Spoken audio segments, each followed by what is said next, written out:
ഞാൻ ഈ ഒരു ബിസിനസ് ഏറ്റെടുക്കുന്ന സമയത്ത്, ഈ ഒരു ഫോമിൽ ഫില്ല് ചെയ്യുന്ന സമയത്ത് ഞാനൊരു ഹൈപ്പർ മാർക്കറ്റ് വർക്ക് ചെയ്തുകൊണ്ടിരിക്കുന്ന സമയത്താണ്. പക്ഷെ എന്റെ ഫാമിലിയോട് കൂടി ആരോടും ഒന്ന് ചോദിക്കാൻ പോലും പറ്റാത്തൊരവസ്ഥയിൽ ഞാൻ ഫോം ഫില്ല് ചെയ്തു. ഞാൻ പറയട്ടെ, അന്നും ഇന്നും എന്നെ ദൈവം അനുഗ്രഹിച്ചത് കൊണ്ട് മാത്രമാണ് ആ ഒരു ഫോം ഫില്ല് ചെയ്യാൻ പറ്റിയിട്ടുള്ളത്. കാരണം അന്ന് ആ ഒരു വ്യക്തിയെ കണ്ടിട്ടില്ലായിരുന്നു എങ്കിൽ ഞാൻ ഇന്ന് ഈ ഒരു ബിസിനസ് ചെയ്യില്ലായിരുന്നു. എപ്പോഴും ഞാൻ അതിനെ സ്തുതിക്കുന്നു. അതോടൊപ്പം ഞാൻ എന്നെ ഈ ഒരു ബിസിനസ്സിലേക്ക് കൊണ്ടുവന്ന വ്യക്തി മജീദ് സാറാണ്. മജീദ് സാറെ ഞാൻ ഈ ഒരു അവസരത്തിൽ ഓർക്കുന്നു.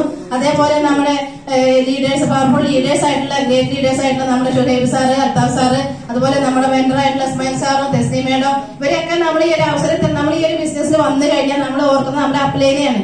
കാരണം എന്താണെന്ന് വെച്ചാൽ അവരാണ് നമ്മുടെ മുന്നിൽ നയിക്കുന്ന ലീഡേഴ്സ്. അവരാണ് നമുക്ക് മാർഗനിർദ്ദേശം നൽകുന്നത്.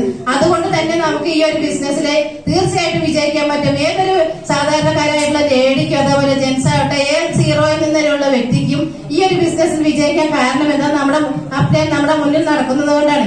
അവര് നമ്മുടെ മുന്നിലെ ചവിട്ടിപ്പോയ പാതയിൽ മാത്രം നമ്മൾ ചവിട്ടിയാൽ മതി. അതല്ലാതെ ഒരു അങ്ങോട്ടോ ഇങ്ങോട്ടോ തിരിഞ്ഞ് നടന്നു കഴിഞ്ഞാൽ നമുക്ക് ഇതിന് വിജയിക്കാൻ കഴിയില്ല.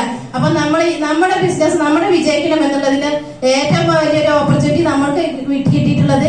നമ്മൾ വിജയിക്കണമെങ്കിൽ നമുക്ക് ആ ഒരു വിജയപാത മുന്നോട്ട് നയിക്കുന്ന നമ്മുടെ ലീഡേഴ്സിനെ വിശ്വസിക്കാം, നമ്മുടെ പ്രൊഡക്റ്റിനെ വിശ്വസിക്കാം. പ്രൊഡക്റ്റിനെ നമ്മൾ എത്രത്തോളം വിശ്വസിക്കുന്നോ, ലീഡേഴ്സിനെ വിശ്വസിക്കുന്ന, കമ്പനിയെ വിശ്വസിക്കുന്നു, അതാണ് നമുക്ക് ഏറ്റവും നല്ലൊരു മാർഗമായിട്ട് കാണുന്നത്. ഏതായാലും ഈ ഒരു ബിസിനസ് എല്ലാവരും ഏറ്റെടുത്ത ഓപ്പർച്യൂണിറ്റി നിറവേറ്റി നമ്മൾ മുന്നോട്ട് കൊണ്ടുപോവുക. Okay, thank you. Wish you success. എല്ലാവർക്കും വിജയമാണ്.